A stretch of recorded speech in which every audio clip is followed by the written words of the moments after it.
Trichy hotel breeze ரெசிடென்சியில் மே 25 நடைபெறும் நீர் மேலாண்மை கருத்தரங்கிற்கு ரோட்டேரியன் டாக்டர் கே சீனிவாசன் அழைக்கிறார்.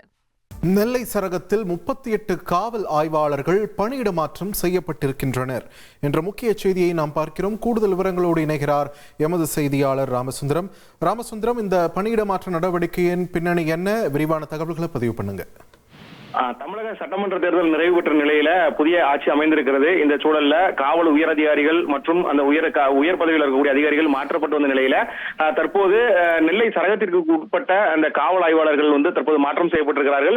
ஏற்கனவே தேர்தல் பணிக்காக 3 ஆண்டுகள் பணி செய்தவர்கள் பல்வேறு காவல் நிலையங்களுக்கு மாற்றப்பட்ட சூழல்ல தற்போது அந்த தேர்தல் நிறைவு பெற்ற சூழல் இருக்கக்கூடிய நிலையில அந்த காவல் நிலையங்கள், அதாவது நெல்லை சரகத்தில் இருக்கக்கூடிய அந்த காவல் நிலையங்கள்ல பணி செய்யக்கூடிய 38 காவல் ஆய்வாளர்கள் நெல்லை சரகத்திற்குள்ள பல்வேறு காவல் நிலையங்களுக்கு மாற்றி பணியமர்த்தப்பட்டிருக்கிறார்கள். இந்த உத்தரவானது நிர்வாக நலன் கருதி இந்த உத்தரவானது பிறப்பிக்கப்பட்டிருப்பதாக நெல்லை சரக டிஐஜி பிறப்பிக்கப்பட்ட உத்தரவுல குறிப்பிடப்பட்டிருக்கிறது.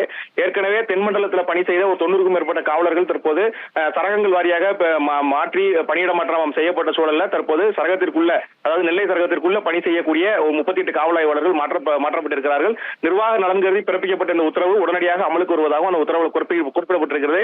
இந்த உத்தரவை நெல்லை சரக டிஐஜியும் நெல்லை மாநகர காவல் ஆணையாளருமான தேஷ்முக் சேகர் சஞ்சய் பிறப்பித்திருக்கிறார். தற்போது இந்த உத்தரவு பிறப்பிக்கப்பட்ட சூழல்ல உடனடியாக அவர்கள் இந்த காவல் நிலையங்களில் பணி சேர வேண்டும் எனவும் அந்த உத்தரவில் குறிப்பிடப்பட்டிருக்கிறது. நன்றி ராமசுந்தரம், உங்கள் விரிவான தகவல்களுக்கு. திருச்சி ஹோட்டல் பிரீஸ் ரெசிடென்சியில் மே 25 நடைபெறும் நீர் மேலாண்மை கருத்தரங்கிற்கு ரோட்டேரியன் டாக்டர் கே சீனிவாசன் அழைக்கிறார்.